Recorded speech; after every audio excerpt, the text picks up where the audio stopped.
DeWine's gun plan is a tough sell, and Ohio Democrats have reason to hope.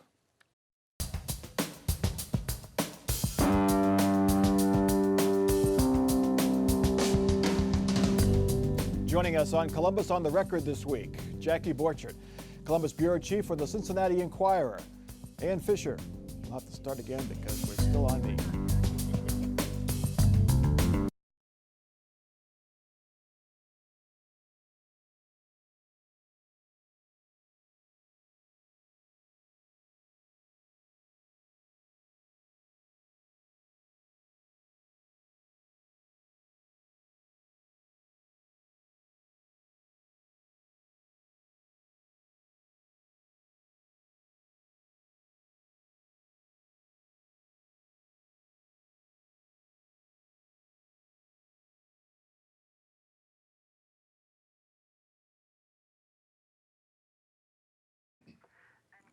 DeWine's gun plan is a tough sell, and Ohio Democrats have reason to hope.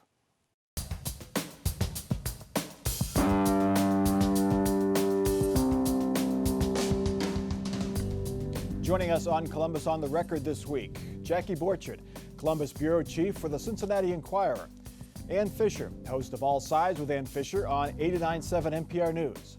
Derek Clay, Democratic strategist, and Mike Gonadakis, Republican strategist.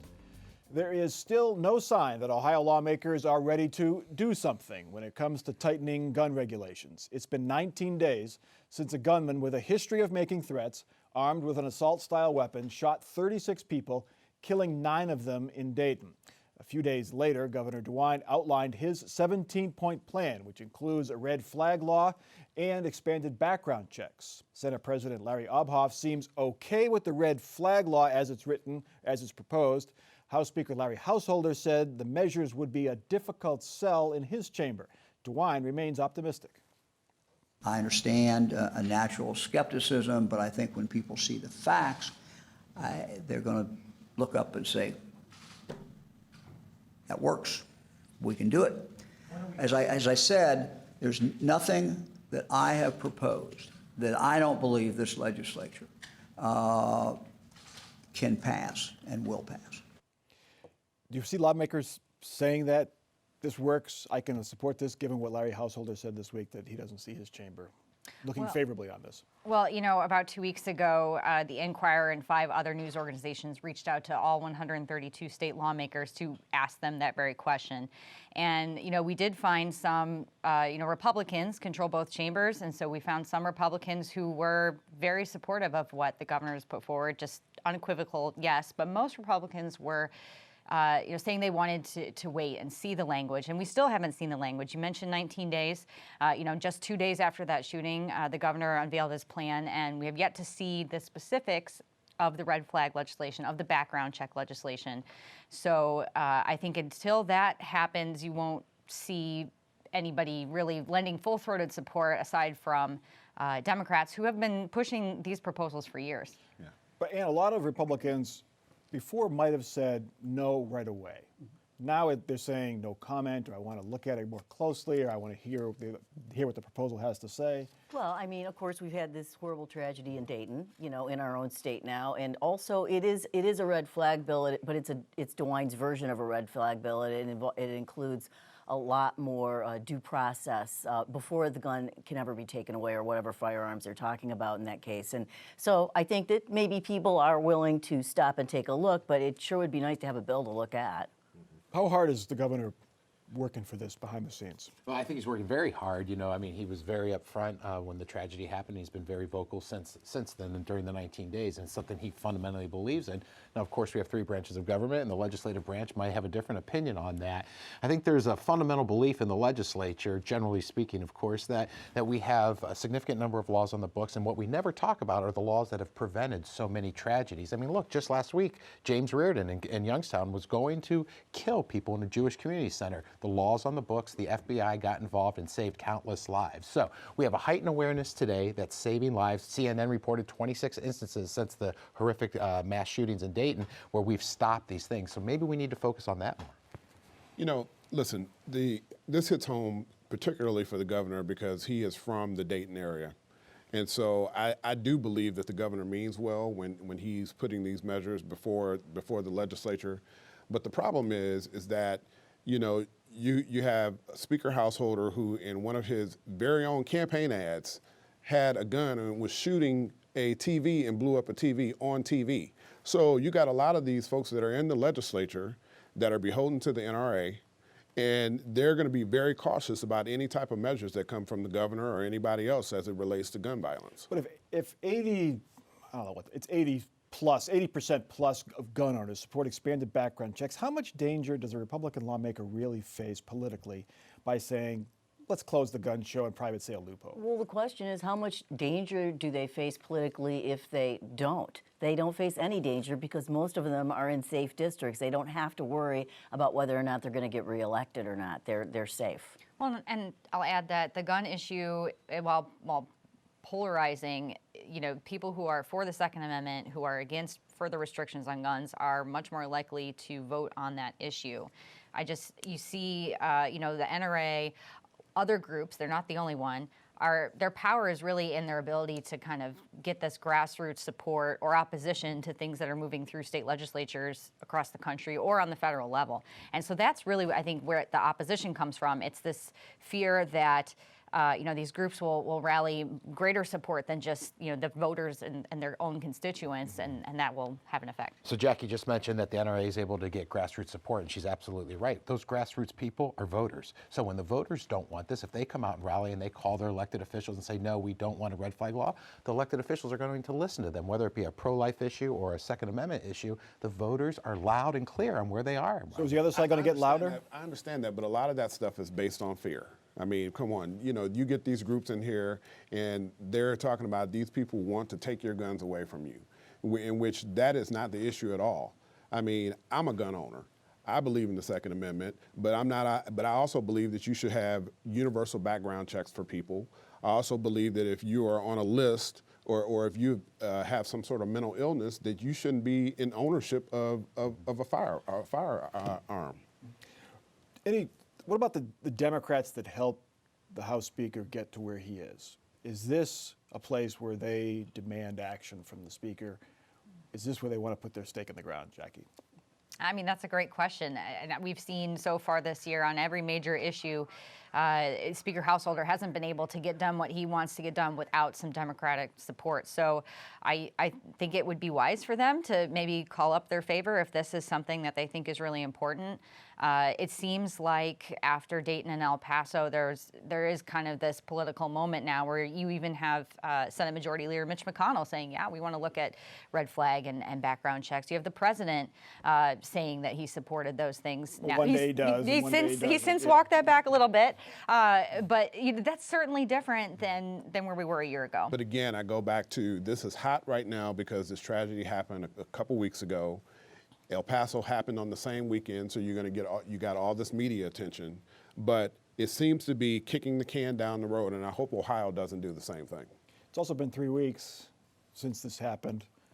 Thankfully, there hasn't been another one since then, but as it goes farther and farther in the background, something else happens, and by the time the legislature and Congress gets back, it's going to be, 5-6 weeks old. Yeah, in those 3 weeks that have passed from the horrific shooting, though, we have stopped one with the laws on the books, so that's something we can celebrate. And I think that's important. We should celebrate that we have things that are working. So let's do that. And also the Speaker, he's the best politician I've ever met, and I think he knows that even with every Democrat vote, he still can't get to 50 in the House. There's not enough votes in the House. And also, I think you bring up a really good point, Mike. Let's study gun violence in the United States. Right now, there are bans on it, and I say let's study it. And so you've done that. You've just done that, anecdotally, and pulled that out of the hat. But why not study it and really understand what we're talking about here? All right. Governor DeWine wants to make sure the state's schools are safe from gun violence. The governor this week created the Ohio School Safety Center. Its goal, a centralized resource to detect threats against schools. Its 7 employees will scan social media and other digital channels looking for people suggesting school violence. It'll also consult with districts and perform threat and risk assessments. What I have to look at is, while each of our over 600 school districts and over 4,000 buildings or so Each one of them is doing what they think is best and what fits their community, and we don't want to get in the way of them doing that. But what we look at is how can we be value added? And we think that this center is value added as we move forward. I think we have 5,500 schools, Mike. Can this office really make a difference in improving safety at these schools? It's a fresh start. Look, it's brand new. You know, it's still wet behind the ears. And I think what he said in his press conference is that it's going to grow. We'll get more funding from the legislature for this. So where it is, let's not judge it on where it is today. Let's judge it in 3, 6 months, or maybe a year from now to see how robust it can be. I don't think it's going to be a bureaucratic agency that does nothing. As our great governor just said, is that we're going to roll up our sleeves and get involved and add value. Look, our local schools, our local police departments are doing tremendous work currently. What the governor has proposed and through his executive orders now doing is adding additional resources to what's already there. That's a good thing. He's putting children first. I agree. I think it's a fresh start. I think it's something that's needed. You know, we've never had an office like this before. So if it can save one student or prevent one tragedy from happening, then I think it's a good thing. These are Homeland Security folks, law enforcement folks. These aren't really educators who are on this task force, right, Jackie? It's folks who have expertise Right. in spotting threats, things like So that. initially, they're pulling 7 people from within the Homeland Security, Department of Public Safety, people who have, you know, law enforcement experience. And as far as costs, they're also acquiring some new software, stuff that will help them do the kind of monitoring that they've talked about. And you know, some of the schools seem to really be receptive to this. The ones that that I've heard from. And because they're trying to do this stuff on their own, and it's obviously their priority is keeping, you know, children safe, but they don't necessarily have the resources that the center is going to have, at least with, you know, being devoted full time to doing that. And I think another part of this that the center is going to do is serve as like a clearinghouse and a resource for the schools.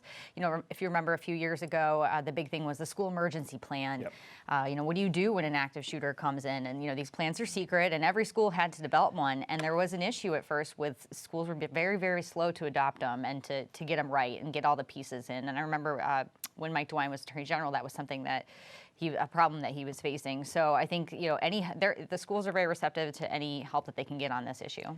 You know, I think that one of the things you want to think about with this, like we do with school funding or anything when it comes to these 5,500 school buildings we have in the state of Ohio, is there is not a one-size-fits-all approach to this. And what may trigger notice in one kind of a district should not trigger notice necessarily in another kind of a district. And I wonder if we're creating another level of we don't really understand yet what causes people to go out and do this, and we're talking about children here and what they might do.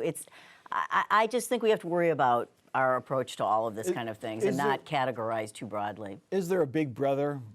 Means scanning social media sites. I think that's what you're getting at. Yeah, and Big brother- making assumptions about what people are saying and doing. Well, Big Brother's here. I mean, you Google something, next Yeah, thing you know, no it's in your kidding. Facebook wall. That's- You know, there's an yeah, ad for absolutely. it. So, you know, in this case, our children come first no matter what. So whatever we got to do to make sure our kids are safe in schools is okay by me.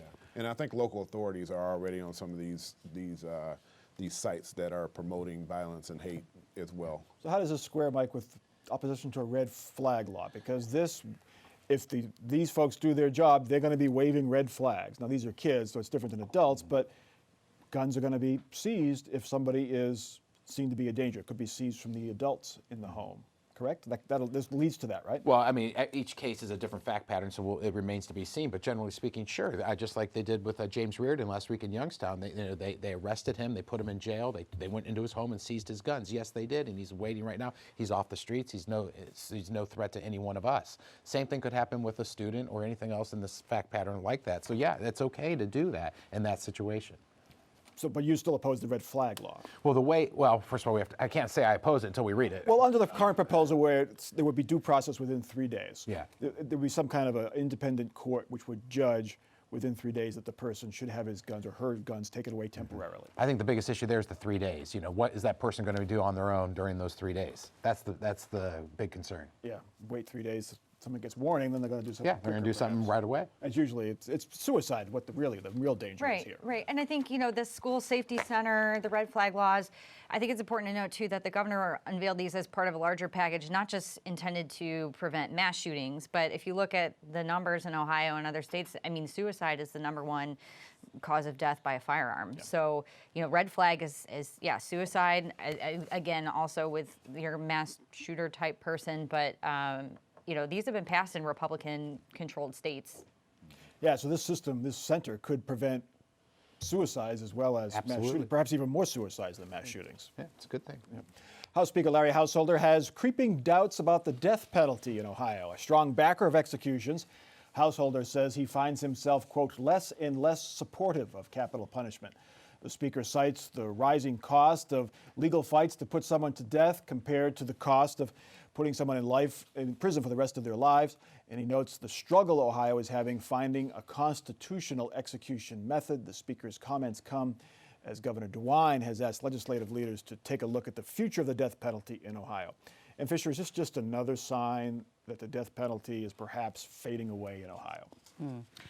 Well, I don't know about that. I mean, actually, there's been a slight uptick in support for the death penalty, but when the leadership, the governor, when the Speaker of the House are talking this way, it does give you pause because they're just seeing how untenable the cost is. I mean, on a case-by-case basis, I think the average is $3 million just to prosecute and not carry out the death penalty, because that's a whole nother issue in and of itself.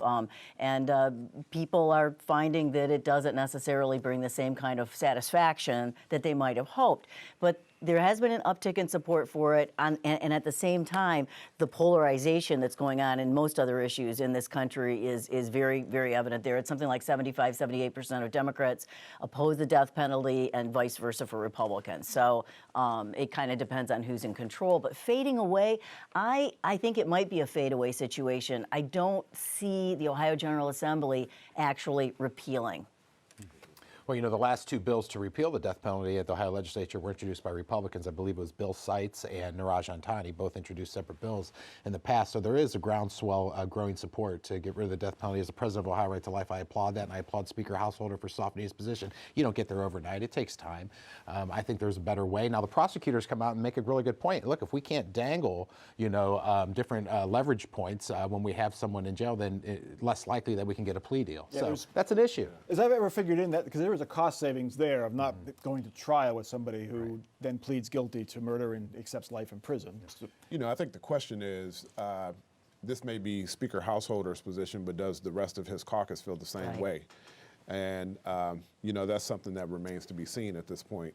I think that we should really, in addition to looking for ways in which we can or deal with the death penalty, I think we should be putting more money into early childhood education, public education, and making sure that we're addressing mental illness as well.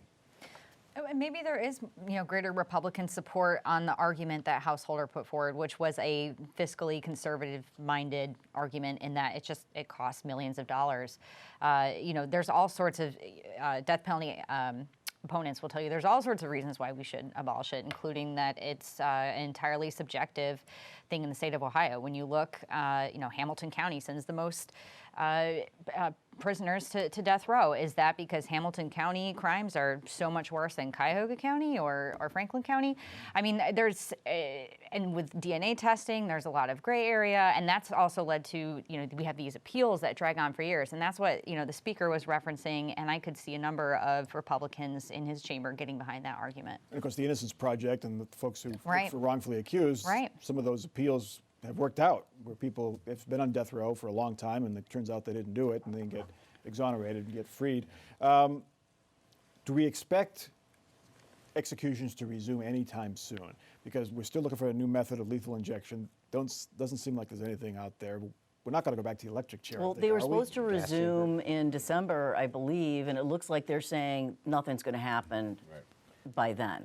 There's a lawsuit. There's a pending lawsuit. It's still continuing. You have Governor DeWine publicly saying he has reservations about the method, and yet the state's attorneys are still pushing to use that method in court. But it's not settled. Yeah. DeWine's devoutly pro-life, and I believe personally in his heart of hearts, he doesn't support the death penalty any more than a lot of other Ohioans. So I don't believe Even as a former prosecutor and law my opinion, I haven't had a conversation with him about it, but I think in his heart he doesn't. Okay. This time last year, Republicans controlled every seat on the Ohio Supreme Court. Within 3 years, the GOP is in danger of losing control of the state's highest court. 2 Democrats won Supreme Court seats last November. Now 2 strong Democratic candidates are challenging 2 Republican incumbents. Former Secretary of State Jennifer Brunner this week announced she will run for the Ohio Supreme Court. She joins John O'Donnell. They will challenge Judith French and Sharon Kennedy. If the Democrats win, the Supreme Court would go from 7 Republicans a year ago and no Democrats to 4 Democrats and 3 Republicans in 2021. Derek Clay, is this catching Democrats by surprise as much as it's catching sort of the political watchers by surprise? Well, a little bit. I mean, when you think about Melody Stewart and Michael Donnelly, who won the Ohio Supreme Court seats last year, that took a lot of people by surprise. I mean, when we had no statewide Democrats win any statewide seats, and then you had these 2 folks that were running for the Supreme Court and actually won. Under the radar, yeah. Right. And so, Jennifer Brunner is a well-respected name throughout the state. I mean, she's been a former Secretary of State. She's a state appellate judge now. So I think that she can definitely bring some good things to the party moving forward. Should also mention that Cuyahoga County Common Pleas Judge John Russo has also indicated this week that he's still interested in running. I'm not sure which primary that would be, but those are 3 strong names on a ballot. Derek talked about how the surprise, the underdogs, and the judicial candidates don't have their party affiliation next to them on the ballot, and so some people chalk that up to their names were very strong. Stewart, Donnelly. Irish names tend to do well, and Democrats, of course, said, well, that's because we put them on our slate cards for the first time. So you had people who actually had, them on their slate, and the Republicans did not. O'Connell's a good Irish name. Mike, are you Republicans worried? Well, a little bit. Look, we put ourselves in this position when we didn't focus on the court last go around and we lost the 2 seats. But I don't believe Jennifer Brunner will, no disrespect to her, will be elected. I think if Russo runs, he's going to run against her and he will beat her because he'll get more votes up in the Northeast Ohio area in a primary, number 1. Number 2. She's won statewide. And yeah, she won statewide, and yes, she did in 2006. And then she lost to Lee Fisher, didn't she, when she wanted to in a primary? In a primary, yeah. So the Democrat voters didn't choose her. Very strong Democratic names. But here's the thing, though: if she survives a primary against Russo, she's going to have to run. She's going to run against Judy French. And Judy French, they're in the same base, okay? So she's not going to be pulling from Cleveland as a resident of Cleveland. She's Central Ohio, so is Judy French. She's going to run against her head-to-head. Judy French will be reelected. But this is hope for Democrats who are really in the wilderness when it comes to the legislature and the governors. The fact that they have 2 seats now and possibly could get, even if they picked up 1 seat, it could be at least a somewhat divided. Well, yeah, I mean, anything they could get would be more than they've got, I mean, no question about that. I mean, you talk about the wilderness, that's for sure. And I think, also the fact that their party affiliation is not on the ballot. I'm not sure ultimately how much that helps them. It may be just the luck of the draw at this point. But as far as building resources going forward, yeah. It's a big issue. Well, and it's important for Democrats who are already looking ahead to our next redistricting. We have a new process in place the next time in 2021 that the maps are drawn, and no one really knows how that's going to go. And one of the backstops there is the state Supreme Court. So if you have the majority of justices in the party on the state Supreme Court, that might help you out. All right, let's get to our last topic real quickly. A consultant's report shows the Columbus Division of Police has issues with race. The report found the Columbus police officers are about twice as likely to use force against black people than against white people. The consultant also surveyed city residents and found overall perception of the division was good. Most had a positive perception. But while 80% of whites were positive, only 61% of black respondents said the relationship was positive. The report also found that half of the black employees with the police department had experienced discrimination. This difference in experience, from discrimination to use of force, threatens the legitimacy of our public safety work and the safety of our families and first responders. It runs counter to our shared values of diversity, inclusiveness, an opportunity for all. The report recommends increased training, including de-escalation techniques. And there's numbers associated here. The perception has been there, but the use of force numbers were kind of startling. Right. I mean, I think it's really important. This is what they did. They studied the problem. They've got it down in black and white now, and now they can move forward. And it's not just anecdotal. It's not just people's feelings. And I think they need to move forward and deal with it. But all of the recommendations, these things have been out there for a long time. It's nothing really But new. Derek, will this make a change, do you think? Well, these are things that we've already known. Now we just have the study to back it up. And the culture is not going to change overnight, so hopefully the administration, along with the police department and the community, can get together and truly implement some of these recommendations. One key is getting African Americans to serve on the police force. How does that happen? Well, Greater numbers. there's an inherent distrust of the police force from the African American community, period. So that's the number one factor that you got to get over. You're not going to, most people that don't trust the entity, they're not going to then go work for it. But, I think that once the tide turns and the culture starts changing a little bit, then I think you'll see more African Americans going into the force. All right, let's get to our off-the-record parting shots. Mike Gonadakis, you're up first. Major League Soccer reported last week that the Columbus Crew is second to last in attendance this year. That's 7,000 less people go to a game than the average in Major League Soccer. And what did the city of Columbus response? They gave $50 million to build a new stadium of our tax dollars, and then the Franklin County Commissioners gave another $50 million. What's going on in this town? All right, Derek. Hey, football season is here. The Buckeyes are going to be great. Braxton Miller is going to the Browns, and life is good. The Browns are optimistic. Yes. Ann. It's a quadrennial observation of the start of slavery in what was then the colonies. There are two festivals this weekend in Columbus. People are lucky on Saturday, Friday and Saturday. There's City of Columbus African American Cultural Festival, and also there is the Columbus African Festival. So new Americans, old Americans, and two good reasons to go. Jackie. Well, one thing that Ohio won't be using to execute its prisoners is fentanyl seized from law enforcement. There was a bill floating around in Ohio to use that as a method, and both Governor DeWine and experts said that's just not going to happen. It would be a court fight to end all court fights, I'm sure. Yeah. I'm going to recommend watching a TV show or a movie that's not on PBS. If you have Netflix, check out American Factory. It's a profile of the former GM plant in Dayton. It's now a auto glass manufacturing plant. It is terrific. It's funded by the Obamas, but it's a very balanced look at pros and cons of unions and what globalization means to the manufacturing industry in Ohio. Definitely worth checking out American Factory. That is Columbus on the Record for this week. Check us out online, Facebook, Twitter, Instagram, no Snapchat. And you can see each episode on demand at our website, WOSU.org. For our crew and for our panel, I'm Mike Thompson. Have a good week.